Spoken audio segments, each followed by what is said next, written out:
Breaking news, Alex Nurdin dipindahkan ke Palembang, terjerat korupsi PD-PDE dan Masjid Sriwijaya. Mantan Gubernur Sumatera Selatan, Alex Nurdin resmi menjadi tersangka dalam 2 kasus korupsi sekaligus.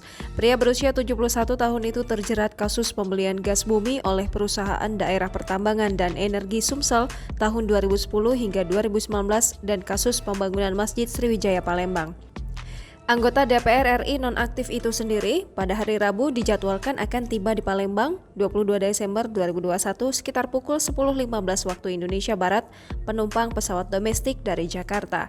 Dijelaskannya, ayah dari Bupati Musi Banyu Asin nonaktif Dodi Reza Alex tersebut berangkat menggunakan pesawat Batik Air ID 6876 dengan dikawal penyidik Kejagung. Pantauan di pintu kedatangan Bandara Sultan Mahmud Badarudin II Palembang sendiri terlihat sejumlah kerabat dan simpatisan Alex Nurdin yang akan menyambut mantan orang nomor 1 di Sumatera Selatan tersebut. Selain itu juga, terdapat 1 mobil tahanan dari Kejaksaan Negeri Palembang yang sudah menunggu di kawasan Bandara SMB 2 Palembang, termasuk mobil ambulans. Sekedar informasi, Kejaksaan Agung menetapkan status tersangka kepada Alex Nurdin untuk kasus dugaan korupsi PD-PDE pada Kamis 16 September 2021. Jangan lupa subscribe, share, komen, dan like ya!